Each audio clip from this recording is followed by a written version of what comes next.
My guest today and your guest is a person who I've been knowing for almost 10 years. He's a guy I never see mad, a guy always have a smile on his face. With me, Michael KNOTTS. Hey, how's it going? Thanks for having me, man. Good, man. Thank you so much. Yeah. I want to talk to you. How do you feel today? Not mad. I'm good. Yeah, been a good work day. This is different. I don't get a chance to hang out and talk. I usually talking with you for other reasons. We're usually talking about business or there's a problem. So, I mean, this is great to talk about stuff I like. And yeah, I'm excited. I think you have a very interesting life.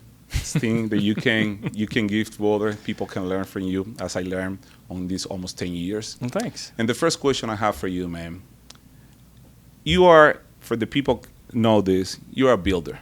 You start doing production houses. And now you are the new face, the new character of Nuts Builder. But with the same heart, right? How you describe yourself as a man? How do I describe myself as a man? That's a good question. That gets to the core of your identity. Like, yes, sir. Of course. Who are you? Yes. I was talking to somebody this past week. That's a question that every guy is probably looking to answer, whether he realizes it or not. And I was looking definitely to answer that for a long time, and I was answering it in not great ways. I was like, well, I'm a man if this. So when I was young, it was, well, hey, if a girl likes me, that means I'm a man. Of course. And so then it's like, all right, well, that didn't really work out. So, I'm a man if I can accomplish something. In sports, man, if I hit the home run or save the day, shoot the final bucket, that makes me a man. If I can achieve things, and I'm thankful for a lot of things in my life. My parents and the church I grew up in helped me learn and realize, as a Christian, that's where I get my identity first. So, I mean, it's funny, the identity of a man from a Christian perspective is, oh, hey, you know what?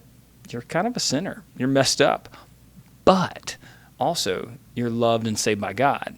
And so as a man, if I know I'm imperfect and broken, but also loved completely by God, well, then from that, I'm a man who's been saved, and my worth doesn't rely on what I do or who I'm married to, even though my wife's incredible, or how many kids I have or don't have, or what KNOTTS Builders does. It's solely based in who God says I am. And that's huge because there's a stability there that kind of transcends the circumstances of life. So I think I've forgotten your question, but who I am as a man is who I know the Bible tells me I am as a man.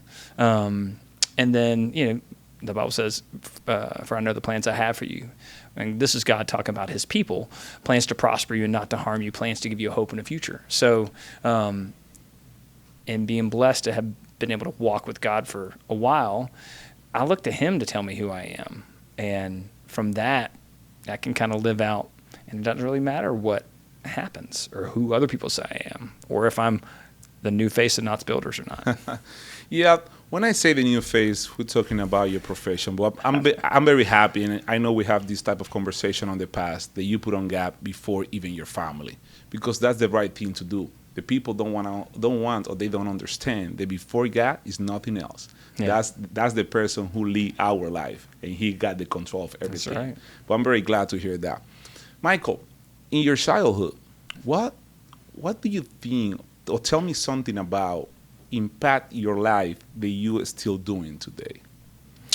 Ooh, man, there's a lot. How much time do you have?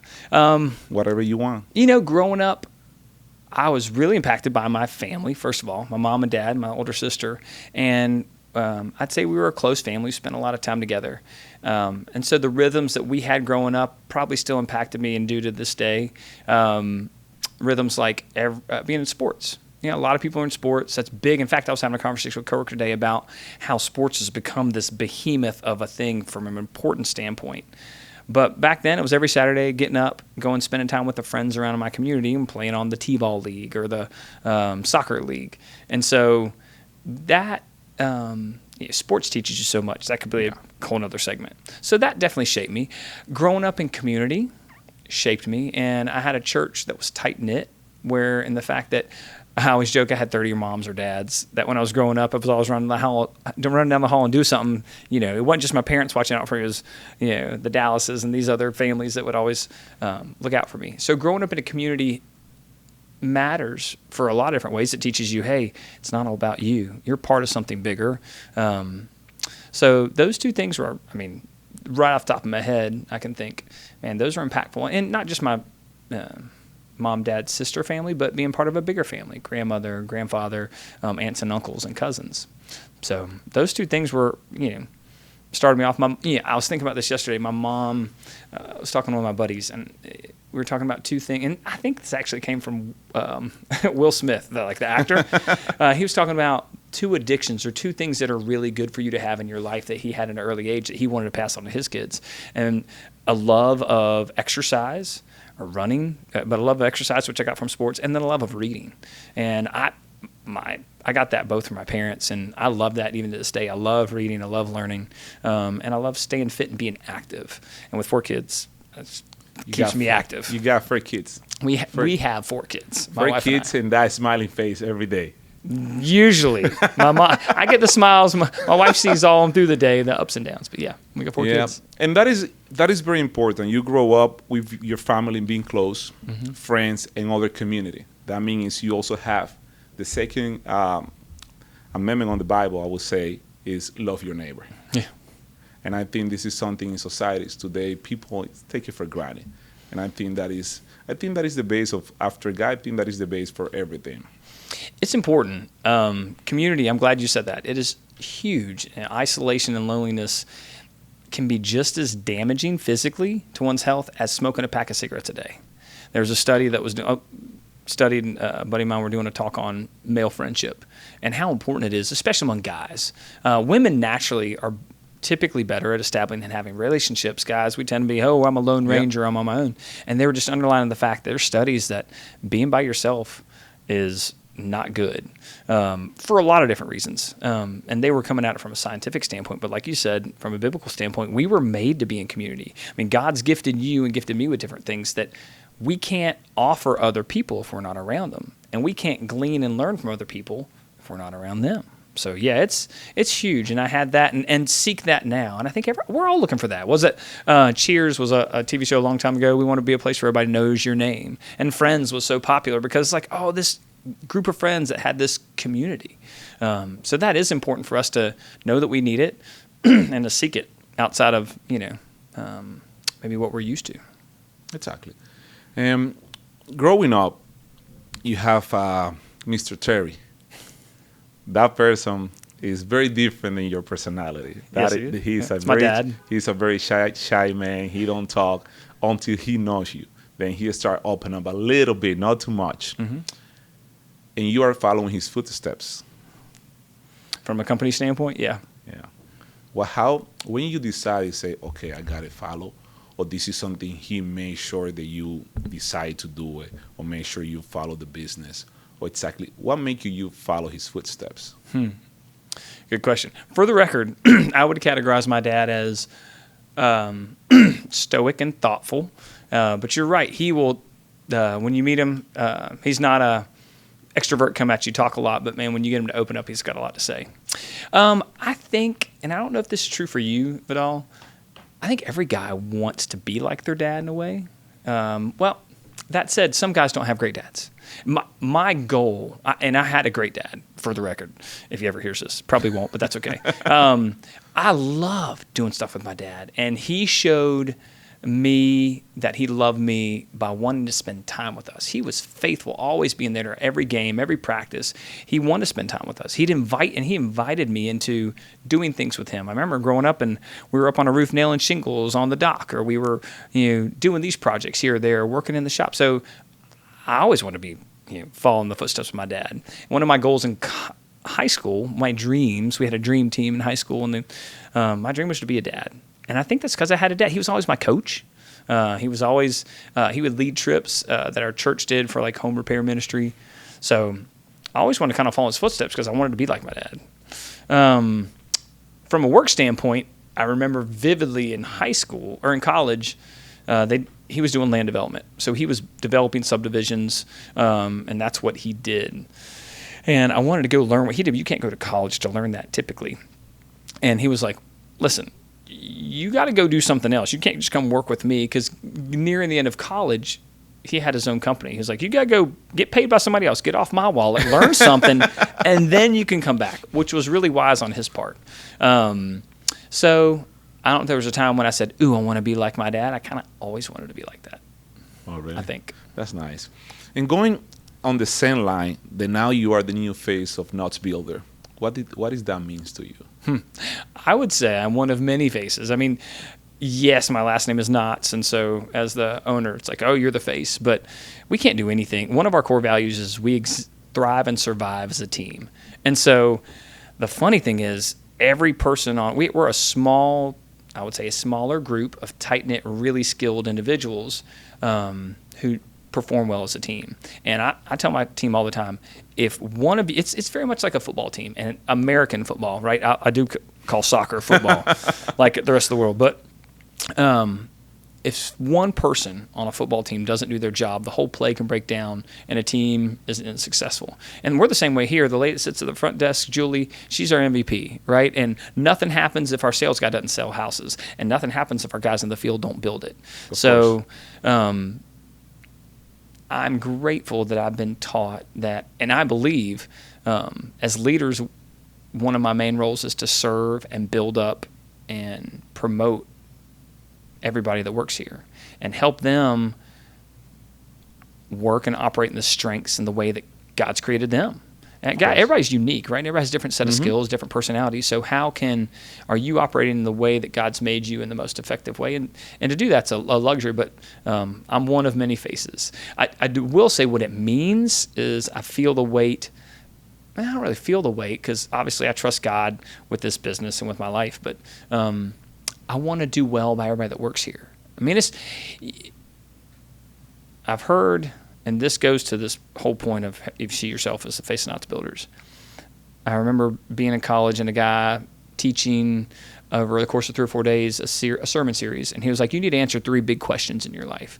Who's the master of your life going to be? Is it going to be God, or are you going to be the master of your life? And he was like, so the first one's, who's your master? What's your mission? And what's your mission in life? What has God created you? What do you want to be about? And the second's, okay, what mate are you going to meet? Who are you going to marry? And who are you going to? So answering those 3 questions, he's like, it's important to get those in order. And in a similar way, I answered the question, God's going to be my master, but what's my mission in life? Well, that can look like a lot of things, but ultimately it's to love your neighbors, or love God with all your heart, mind, soul, and strength, and love your neighbors yourself. And how do I do that? Well, I'm going to use the gifts God's given me in a way that kind of makes sense. So I feel like everything I've been given, and I didn't make this point earlier, I'm standing on my parents, Terry's shoulders and Carla's shoulders. They worked and built this business for years, and I couldn't do what I do. We couldn't do what we do here without the foundation they laid. So to do that's really special. If I was just starting out on my own next year and I was on my own, this would look very different. So I'm part of a team. I'm standing on what they've created and hopefully improving it.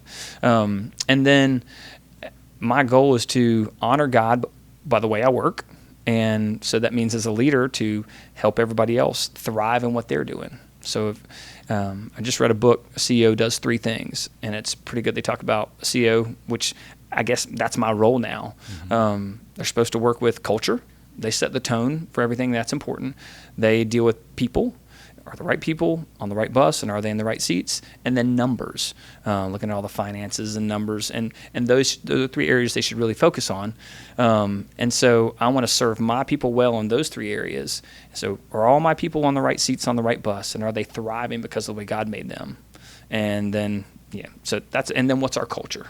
Me being on the seat in the other side of the company, I see a lot of people think, oh, people don't want you to grow. Companies don't want you to grow. And I always fight that with people. I say, that is not true. Because whoever is on the first place want people below them to be better. Then maybe sometime any of those people can take that seat. because nobody's gonna be, forever. Yeah. Then for a company to do good and be able to go years and years, you need to have a good team. Yeah, And absolutely. I can see that you guys have a good team. I work with them. Yeah. I think we do. We're trying to be better. Yeah, you guys have a good team, very different personalities, and I don't want the other guys to get mad. But I will reserve the name. I got favorite one, and it's because maybe I've been working for him for almost 10 years. Yeah, but he's a very nice guy. You know who I'm talking. Yep. We have good, unique personalities. Good team. It's huge. One last thing. It wasn't mean to be kind of the face or the leadership of it. Christ said, "I came not to be served, but to serve, and give my life as a ransom for many." So, in imitating that, you might have heard this. There's an analogy of people view often company organizations as a pyramid where the guy at the top, he's in charge and everybody else underneath him supports him. There's I think it's called the peach tree analogy, leadership analogy, where a peach tree usually has one base stem, and then off of that you usually have 3 branches when it's done well, and then you have the supporting branches that support the fruit. And the analogy was, look, as a leader, you're the base, and you're here to support the people that are in your team, and their job is to support your trade partners and your customers, and that's the fruit, and that's what you're going for. And if you're rotten at your root, or you're not supporting your team, then your tree's not going to do so well. And if you see it, it's Mother Nature. Yeah, that's right. If we go and check Mother Nature, we have the answer for everything that we decide to do. Michael, I think this is something people maybe face sometimes. But when was the moment that you realized, that you say, I got a certainty that I can do this? Because, as you mentioned before, you have a big, heavy weight on your shoulders due to the job the other people did before you. I don't know that I've had that moment yet. I don't know.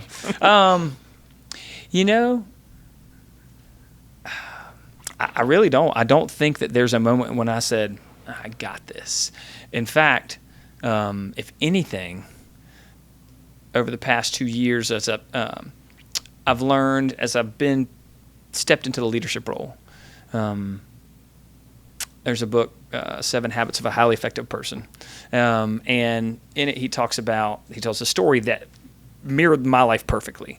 He's like, there was a manager, or a project manager, which I used to be. And the project manager did really well until he got promoted to a senior project manager. So he started managing another project manager. Then he got promoted a little bit more, and now he's the head of this division. And then he got promoted again, and now he's in a position of leadership. And while he was an amazing project manager and senior project manager, he was used to managing projects. That's what he did. When he got in a position of leadership, he tried to manage his people. And it didn't go so well. And reading that helped. It was like a mirror going, hey, you know what? You were kind of the same way. You used to be a project manager building houses, which you loved. And then as you go up, all of a sudden, now you're in a position where you're trying to manage people. And I wasn't thriving. And I've had to learn through coaches and through reading a lot of books that I don't know. I got in the position where my dad was for years, and I always looked at him and like, man, what does he do? I'm building the houses here. What is this? I mean, he's pulling permits. He's probably sitting at his desk just relaxing. Doing nothing. Yeah. And now I'm like, man, okay. You realize you don't know what you don't know. And now, so being in a position where I am in a leadership position, I'm realizing there's so much I need to learn. So I've been, honestly, it's been the past year and a half, 2 years where I've realized, man, I got to get around guys that do this and learn from them. I got to get books and knowledge so I can grow from that. I brought on a business coach to help me grow. That's senior. Has been in my position. So I'll be honest. I trust that God has me where He wants me, and that He can help. If there's a verse, if anyone of you lacks wisdom, they can ask God, who gives generously to all without finding fault, and it will be given him. So I'm okay not knowing, and I'm okay learning and growing, and my team's been great and giving me grace to learn and grow and help push and pull things. But no, I mean, my answer is I don't know if I'll ever get there, but I know that I got a good team and we can accomplish a lot. And so we'll just take it a day at a time and continue to learn. One of our core values is we are always becoming better at our craft. And while I realized that I got this portion, I felt like I could build houses and build them well and develop subdivisions well. There's always another level to learn and grow. So that's good, man. Building custom homes. what is the hardest part and what is the more rewarding part of this? What's the hardest part about building a custom home and the most rewarding part? I think the hardest part, we were just talking about this, is how do you define a custom home? Because to some people, we use a lot of terms in our industry. We talked about this at a meeting this week. The term custom and luxury mean very different things to different people. If you have a person that's coming out of an apartment and entering into their first home, it doesn't matter. Have flushing water to some people might be luxury and custom. Yeah. And as somebody that's lived in some very nice, very expensive homes, their definition of luxury might be far beyond what I expect. But to answer your question, I think the most important thing, I'll tweak it a little bit, is to help understand, or to understand people's expectations or definitions of certain things like custom and luxury, and help understand from a person's perspective what they want. So we often there's a great book called Story Brand by Donald Miller. Highly recommend it for any business. And we've kind of adopted that mentality. I tell people, listen, yes, I'm a home builder, but we consider ourselves more of a guide to walk you through the home building process, the outcome of which is a home that fits your budget, that fits as many must-haves and wants as you can get. But our goal is to get you there, and I'm going to guide you there. To use the analogy of the Story Brand, he says, we understand life in stories. You love stories. I love stories. We love hearing stories. We love movies. We love books. Yeah. And most people that own a business often view themselves, well, in a story, there's all these common themes. You have a hero or protagonist. Of course. You have the antagonist or the villain. And typically the hero is going on this journey to get to accomplish the goal or defeat the villain. Well, in almost every story we love, there's a guide. And the hero can't make it to the end. In fact, the hero is kind of incompetent. But until the guide comes along and shows them the way and trains them up, well, then they're able to accomplish their task. And most business owners or companies view themselves as the hero of the story. Go to any website on another home builder, most websites, and they'll talk about how long we've been in business, and this is what we do, and this is how we build, and we are amazing. Yeah. And instead, while that's great, the customer that buys a home or buys a car is always the hero of their own story. Exactly. And so viewing them as the hero and helping them get to their end goal, and you viewing yourself as a guide, is really important. And so understanding as the guide, what does this customer want? What are their expectations? What can they afford? And how can we get them there? Is it possible or is it not? And how soon can we come to that answer? Really helps our potential customer or our customer. And then when we do believe we can get them to the end of the story, guiding their emotions, their expectations, helping them understand the whole process. Because it's a journey. Like building a house is an absolute journey. Ask anybody that's recently done it, and people have had bad experiences before, good experiences. And so we want to guide them and have a great experience in building their home, but building a really good quality product too, that meets where they're at. Because everybody's different, especially because a home touches a lot of areas of their life. Oftentimes what triggers people to purchase a home is life change. We got married. Yeah. We're having kids. We're getting a divorce. Moving, new job, going near to be our grandkids. And so there's all these personal issues that come up, and people live in their home. And so I love that part, honestly. That's the most challenging part, but probably the most rewarding. Just closed a home yesterday with an awesome couple. And it went great. And I told... What lot you closed yesterday? TW01. You'll know which one that is. Oh, my God. Yeah. It's beautiful nice home. Lake view. On the beautiful. lake. Beautiful. And I told them last week, I said, I just got to tell you, and I take this the right way, I'm really proud of building your home, that we got to build your home. Neighbors of mine, and it's near where I live, have called me and said, man, this home is beautiful. Yeah. You did a great job. And it was so neat to meet them, to go, I think we can help you. And then get and see them moving in last night. It was like, it's rewarding. Truly what we do is rewarding. Yeah. But to gain the trust of have somebody put their trust in us, to steward it well, and help them get to where they want to go is an honor. And it is really exciting. And it's a lot. You have to spend you have to play a lot of psychology thing with them, because sometimes sometimes the customer do not understand that we have to very very detailed with them to explain with them, because how you say they got different experience from the past, then they think where they are right now is gonna happen the same. And I think you already answered my next question. It is, between you and your team, what make you apart from the other people, from the other builders? What makes us different from the builders? Yes. So much. Let me tell you about who we are. And having some conversations, I would say there's a couple things that we'd say are differentiating factors. One would be, as you look around, I'm grateful that we've come from a development background. Yes. So we do land development for ourselves, but I learned from Terry and Carla, dad and stepmom, that the whole world of building subdivisions for other national home builders, big subdivisions. I got to do that with them. I got to see them do that. And now we do that on a smaller scale for ourselves. And because of that, land and land issues dictate so much about the building of a house. Excuse me. The cost of a home.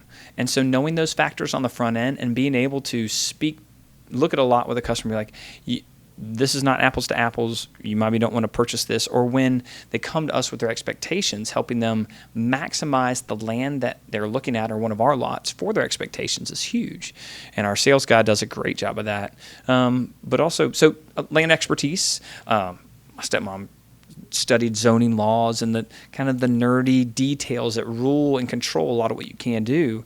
And so having her as a resource and having learned from her, man, it's, oh, you can take this property and do this. Oh, we can? Oh, man, that'll be amazing. We can actually have a yard. Or, ooh, steer clear of that. I know that lot looks good, but you have to do these things because of the land. So that's one thing.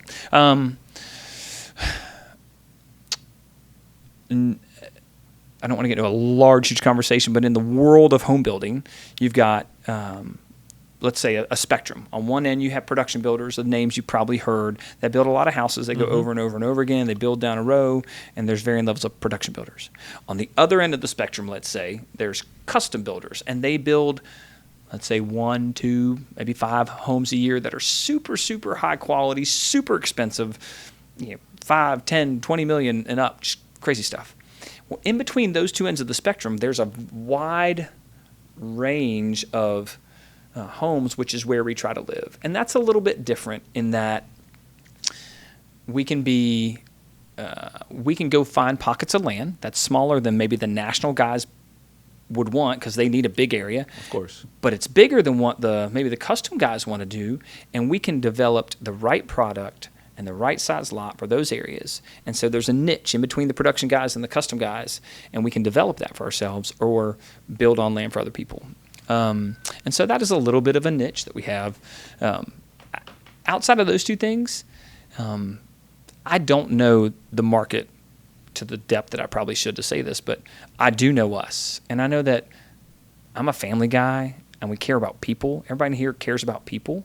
And so when you have companies that don't look at clients as numbers, but as humans that are made by God and intrinsically have worth, then we should be interacting with them because of how we see them. And so whether it's us or anybody else that has that perspective, I think you add value to conversations and relationships. I love it because, as you know, in this type of business, in this market, in the industry that we are, that is not very common. And I know custom builders that they build houses, but they don't do the homework. Like I know cases when people say, "Oh no, you can't make a pool there." The builder told them you can make a pool. Oh really? Okay, let me do my homework. Then that is very bad when you tell something to somebody and that person come back and say, "Why you say that?" Here say that I can do that. And they have the name, they have the brand, but people need to be careful when they choose who they're going to build their houses.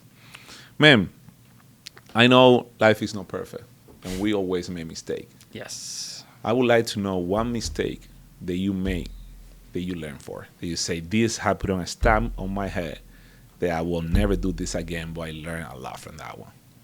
You want that mistake to be a company business mistake or a personal mistake? I'm talking to Michael KNOTTS.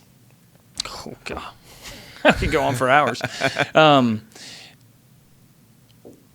in general, I remember there was, I forget what person this was from, but her dad, and I believe this was the woman who first maybe became a billionaire. I think she invented Spanx, came up with that company. But I think I remember her dad telling her, I want you to fail. I want you to make mistakes. Every day, in fact, at dinner, I'm going to ask you, hey, how'd you fail today? Which is a weird question, but he built in her this resilience. It's like, hey, if you're not failing, if you're not making mistakes, you're not learning. You're not learning. You're coasting. Yeah. And I love that analogy, and I've seen my wife do such a good job of trying to build that into our kids. Like, hey, we want you to make mistakes. It's okay to make, but we want you to learn from them. And giving people the freedom. I mean, a lot of with social media, there I think is a pressure to act a certain way and be perfect, and to look a certain way, and to have everything together. And there's such a freedom in going, man, I'm messed up every day. I make mistakes all the time. So to give people the freedom to make mistakes is good and important. So we make mistakes all the time. In fact, my business coach has really been good about when we have conflict or we have a little bit of tension. He's like, that's good. I'm like, what? He's kind of angry. Like, that's not good. But no, this is a place where you lean into it and you go, hey, what can we learn and how can we get better? And if you have that attitude, then every mistake you make, whether it's $100 or $50,000, and we've made both, you can learn from it and grow. So I remember it's like somebody telling me in home building, I can't remember, it was when I was really young, they're like, hey, you're going to make thousands of $10 to $100 mistakes. That's okay, learn from them. You might even make a couple $1,000 to $2,000 mistakes. You may even make one $10,000 mistake, and this was 10, 20 years ago, but you only need to make that once. Yeah. And so I've made those, and every time we've made them, we learn from them. We change our process and tweak it a little bit so we don't make that mistake again. So, from a business perspective, we learn every day. From a personal perspective, I actually really like people. I trust the people that wake up every day knowing they're broken or they're imperfect apart from God. Because there's this beautiful lack of, putting on a front or a face. Got to be a part of our previous church, did a prison ministry. And we went every day. We went periodically into a prison where people were doing Bible studies. These men that loved God were in prison, and they were leading Bible studies with the same stuff we were working with. So we got to meet with the men that led the Bible studies. And I remember guys saying, like, every day I wake up in an orange jumpsuit. Every day I wake up knowing what my identity is and how people see me. But that's not the whole story. Yes, I made mistakes, but that's not who I am in God's eyes. And so people that wake up every day knowing they're imperfect but forgiven and loved by God, they don't need you to be anything. They expect you to be imperfect. That's okay. Mm-hmm. And I can love you in that imperfection, but I can also expect of you what God expects of me is to not stay where we are. Like our pastor says, he loves us enough to have died just as we are, but he also loves us so much that he doesn't want us to stay where we are. So anyway, that's not a specific answer. Gotcha. We can talk later about that, but I mean, how do you balance work, pressure, family, and expectations with all this movement you have around being a father, being a son, being a husband? How do you balance? Hopefully I try to balance it well. Time matters a lot. Yeah. My father-in-law, who just passed away about a month ago, he was a teacher. He was a elementary school teacher and loved kids and loved his two daughters. And he always said, kids spell love Time.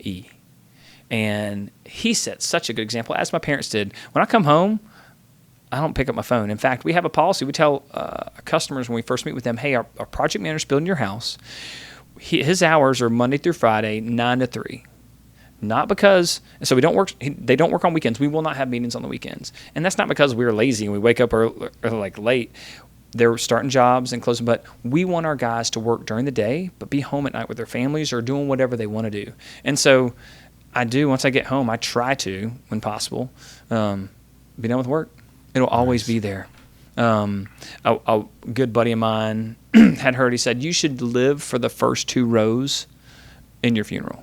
I was like, what are you talking about? He's like, the people that are going to come and sit on the first 2 rows of your funeral, that's the people. That's who you live for. That's who you dedicate. Now, your friends will come. They'll sit on the second, third rows. It's important to spend time with them. And your people you might have known, they'll sit in the back, come. But You live for the people on the first 2 rows. And so you make those big rocks first. And I mean, I love time with my wife and my kids more than anything. So that's part of the balance, is making the first things first. If I don't put God first every day and lean on Him, then I'm not going to be able to love my wife well, or my kids well, or lead my team well. So I put God first and make sure I have time for my kids and my wife in the morning and the evening, and everything else will fall into place. But I've been guilty of working too much and wanting there's a draw to it. Hey, I can achieve, I can do more. And that is very understandable. And if we go to the worst side, we maybe won't have time. We will have to talk for about 4 hours. Yeah.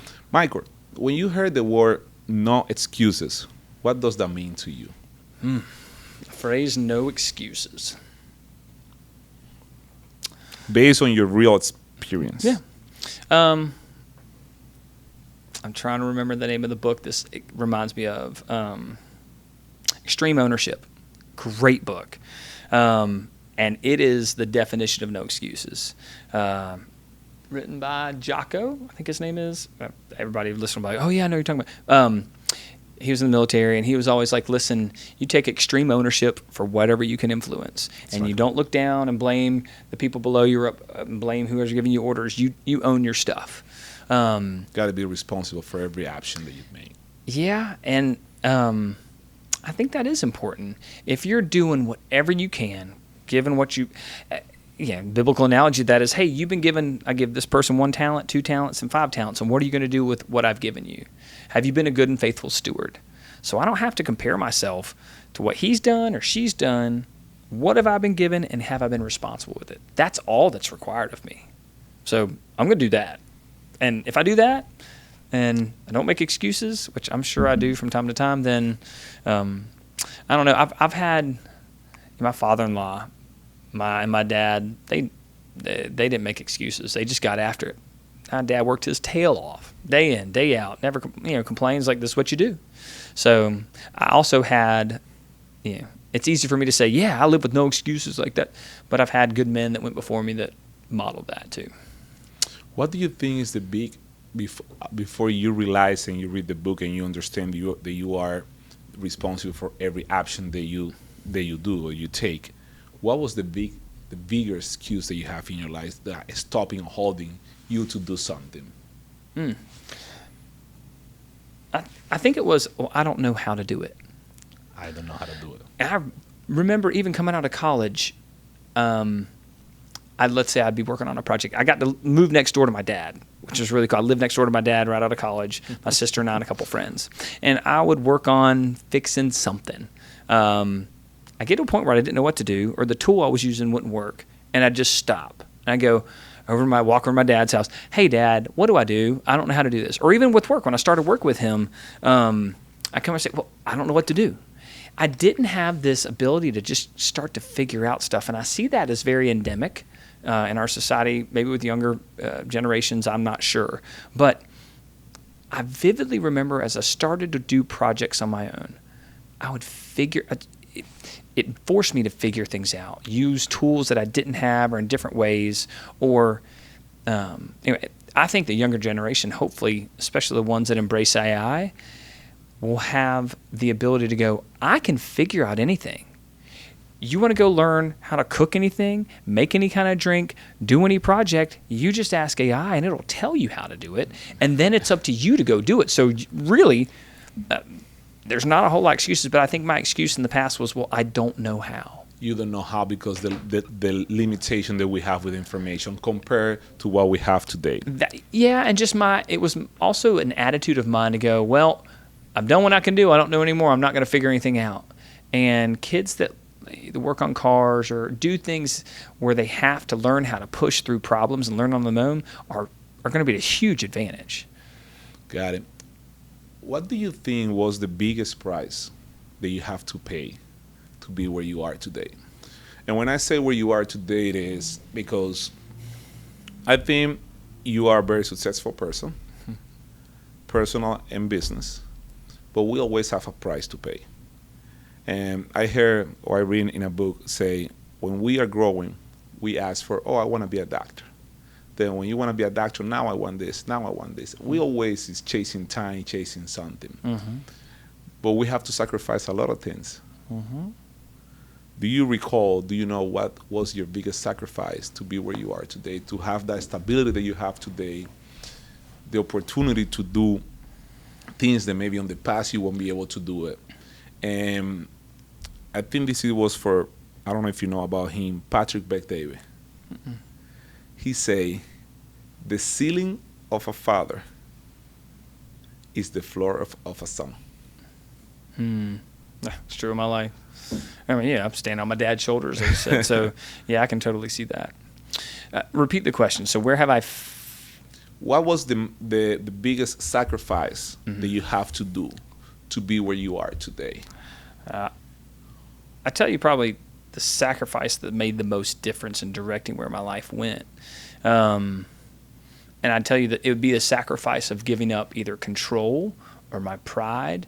And that came really at two different points. I mean, when I gave my life to Christ at an early age and then rededicated it, you're essentially saying, I messed up. You're admitting you're imperfect. And not only that, actually admitting there's nothing I could do to make myself worthy of God's love. And that's a sacrifice. It's a surrender. You're laying down at the cross your pride and your admittance that you have it all together. But it's a beautiful surrender. And it's a surrender that brings freedom and love. And so doing that in a couple of different circumstances, specifically I remember in high school, I wanted to follow God really bad, but I also wanted to do whatever I wanted and like hang out with my friends and drink and smoke whatever I wanted to, and had very poor judgment in a lot of ways, right? And I felt that tension. Saturday night I'd be hanging out with my friends, Sunday morning I'd be at church, and I felt that tension constantly. And and going from high school to college, I asked God, I was like, God, I'm going to screw this up. I'm just telling you, I don't want to put you on hold for 4 years, but I probably will. I mean, college and fraternities, and just very appealing. I said, you got to help me. And I remember praying, I was like, God, I want to follow you and really let my identity be full for you and not be unashamed, but I didn't think like I had the strength. And luckily the first week providentially, the first week or two in college, got linked up with an incredible group of people at a campus ministry, and my life went this direction instead of this direction. And so the sacrifice there was laying down what I thought and hoped might really bring me satisfaction, and trusting that God actually knew what was better for my life than me. And there's a sacrifice there. A lot of people can't intellectually go, I can't trust in something I can't see. Exactly. And so there's a surrender there. And I think that's probably the biggest thing that directed my life, because that is the core bedrock of who I am and my character, and then, of course, led me to where I am. I mean, yes, you have to sacrifice other things, but that's the biggest thing that will change any person listening to this podcast.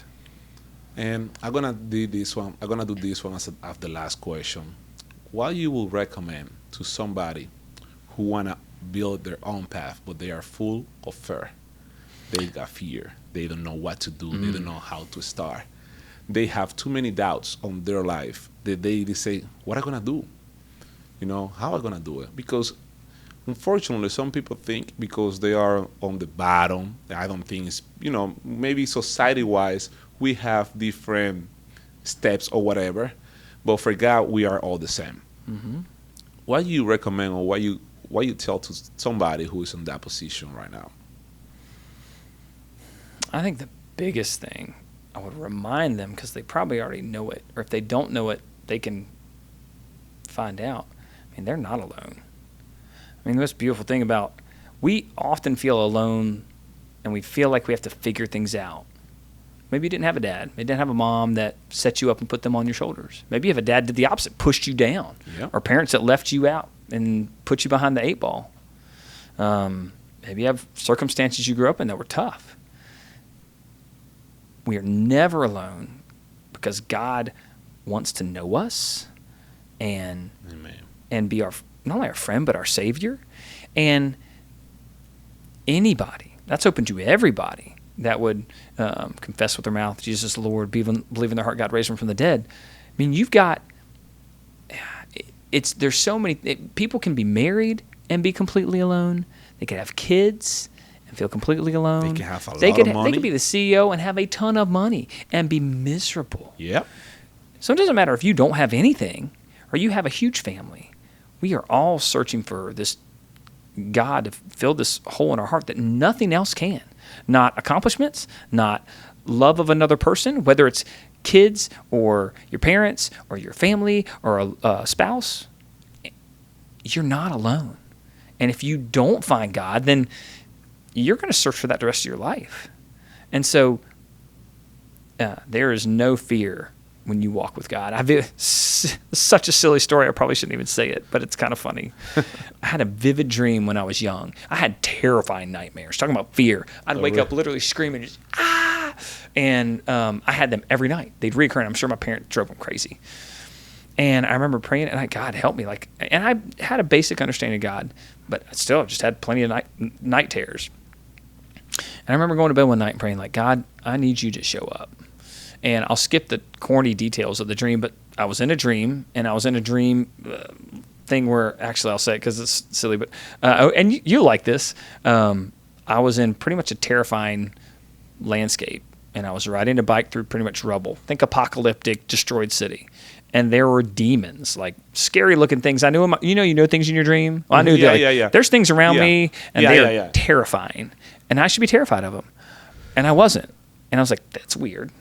And then I look behind me. This is the corny part. I wasn't on just a bike. I was riding. It was a 2-seater, 2 bike, and I knew Jesus was behind me. And it was just the feeling of, I knew that because of Jesus, I had no reason to be scared of what normally I would be screaming my ever-loving mind out, And that was cool. Even as a kid, I got 6, 7 years old. It meant so much to me because in a place where every night I went to bed terrified of monsters or whatever it was, I was having dreams. From then on, I never had those dreams. And it was just like, man, that's so cool. And so regardless of somebody's circumstances, they can lay their fear aside if they trust in the one who made them and who has everything in the power of their hands. Regardless of if they have a great life and they have tons of money by the world standards and they're surrounded by people they love and they're famous, or they have nobody. They always have God. And that's huge because that changes everything. That's great, man. I'm very glad. I'm very happy to hear that. And I hope the people who's gonna see this interview, they realize and they understand that without God, we are nobody. God, when we put on God before anything, everything can get accomplished. Yeah. Man, thank you so much for your time. Thanks, I really appreciate it. But always great. Man. I enjoyed talking. I know we have short time, but I hope I can see you again. And we can do the second one. Thanks so much. Appreciate it. Man. Appreciate it. Bye.